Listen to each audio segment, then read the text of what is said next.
Hello, it is Erica, and I'm here today to do the Reading Diversely tag.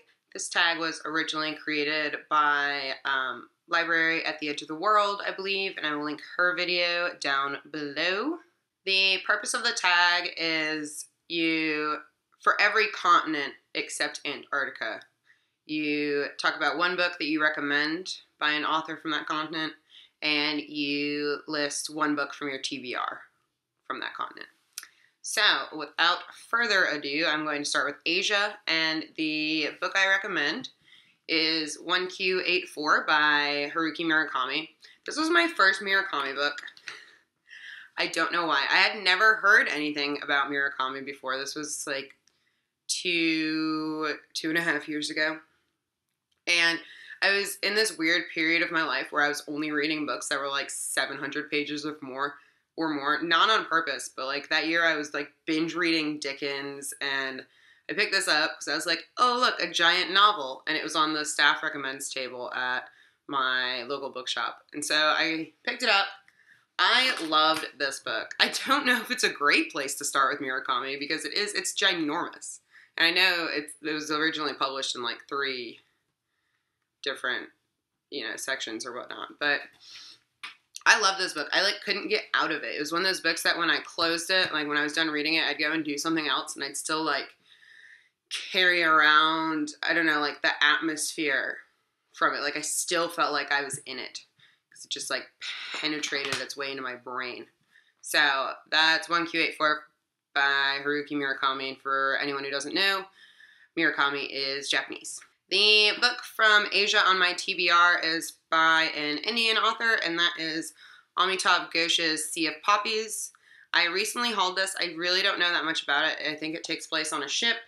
It's the first in a trilogy, and I think it was shortlisted. Oh, it was shortlisted for the Man Booker Prize a few years ago. So I'm looking forward to reading that. The next continent I'm going to do is Africa, and the book I recommend is Cutting for Stone by Abraham Verghese, I don't know. He is an Ethiopian author, and this takes place in Ethiopia amidst some political uprisal. I'm not up to date on my Ethiopian history, sorry guys.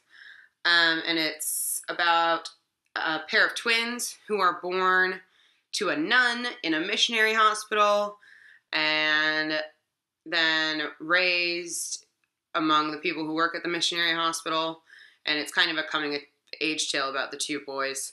I thought when I picked this up, I got this used for like really cheap, and I was like, oh whatever, I'll give it a try, I've seen it around.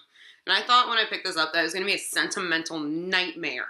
I was like, oh great, we're in Ethiopia, there's a bunch of political unrest, we're in a missionary hospital, and there are twins, and nuns, and like I was like, oh god, it's gonna be such a feel-good, warm and tingly book. It's not. It's awesome though, and I really do recommend it. I don't have anything on my physical TBR from Africa, but I do on my Goodreads wishlist have Stars of the New Curfew by Ben Okri, which is a collection of short stories from Ben Okri, who is a Nigerian writer, and the stories take place in Nigeria and kind of, I guess, give you like brief glimpses of Nigerian life, both in like smaller villages and bigger towns, and it's supposed to be really great, and I'm looking forward to obtaining that soon. Next is South America, and I'm really surprised that I did not have more choices for this, because I speak Spanish, and you would think that I would read a lot more South American lit than I do. But I don't, and so my answers for this are very cliched. I do read a lot of like Central American and Caribbean literature, it turns out, but not South American. I need to get on that. Recommend 100 Years of Solitude. I'm one of those people, I just read this year, and I'm one of those people who started this book and put it down probably like 6 times. I was like, what the hell is this? And I love Love in the Time of Cholera. I really liked that. I read that a few years ago. Could not get into this. When I finally did, though, it was like mind-blowing. This is so good, and if you haven't given Gabriel Garcia Marquez a try yet, I highly recommend that you do. And again, I have nothing on my physical TBR from South America, so I'm going to jump on the bandwagon and say that I hope to read someday soon 2666 by Roberto Bolaño. I'm not quite sure what it's about. It's been on my to read list forever, for ages and ages and ages, and I know he's a Chilean. I believe he's Chilean. So yeah, jumping on that bandwagon. I know everyone's talking about it right now because there are a bunch of people doing a buddy read on it. I'm not doing the buddy read, but I do want to read that someday. Next is my home continent, which is North America. Had tons of choices for this, and the one I'm recommending is a book I haven't talked about on this channel yet, but that I absolutely, absolutely adore. That is Invisible Man by Ralph Ellison. I read this probably 3 or 4 years ago for an African American literature class. I actually think I wrote like a 20-page paper on it too. I really love this book. It's kind of hard to describe what it's about, but it's basically about this man who, the story starts, I believe, in the southern United States. He's a black man in America during the Harlem Renaissance and all of that, and it moves from like the South to Harlem in New York City and stuff like that. And I don't want to give too much away. It's kind of a bizarre tale. There are some really, really memorable characters in this book, and the story is very hard-hitting.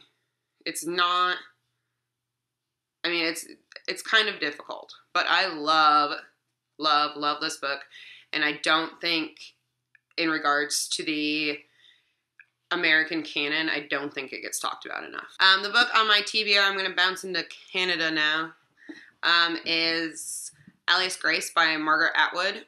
This will be my 4th Atwood when I get around to it. I've read The Handmaid's Tale, and I've read the entire Mad Adam trilogy, which is incredible. And I know this is historical fiction about a woman who's accused of murder, and it's kind of like this psychological look into whether or not she's guilty. I'm really excited to get into this. I might get around to this before the end of the year, actually. The next is Europe. For my recommended book for this, I went Eastern Europe, and I chose The Master and Margarita by Mikhail Bulgakov. Bulgakov. Don't speak Russian.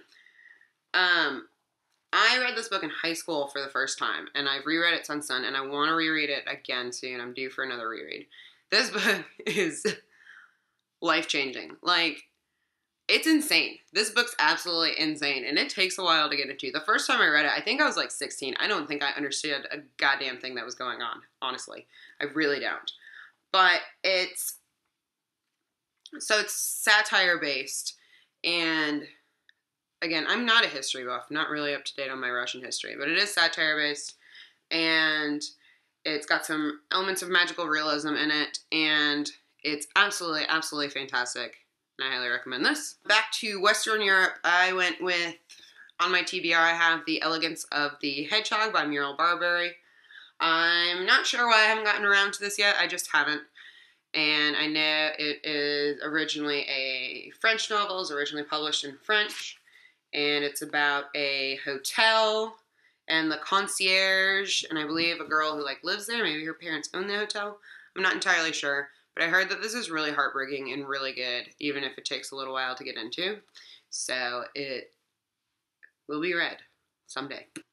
And lastly, we have Oceania, and for this, I didn't have a lot of choices for these either, which was kind of sad, but the book I recommend is The Light Between Oceans by Emil Stedman.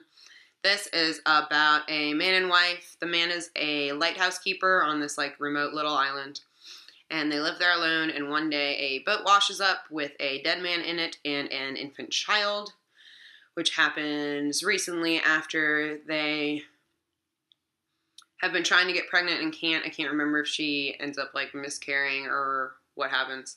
And then all kinds of emotional chaos ensues. It's pretty decent. It's not one of my favorite books, but again, I didn't have too many choices. It's a good story. It's kind of a tearjerker. And on my TBR is Shantram by Gregory David Roberts. He's Australian. So is Emil Stedman. Both Australian, by the way. And from what I get of this, it's set kind of in the Bombay underworld. A couple of fugitives go there, and there's all kinds of crazy characters, and it's epically long. And again, hope to read this very soon. So yeah, that is the Reading Diversely tag. I'm going to tag people for the first time ever. I'm going to tag Sophie from The Uneducated Reader and Tanya from List Obsessed Reader, and I look forward to seeing what they have going on for this tag. Thank you all so much for watching, and I will see you soon. Bye.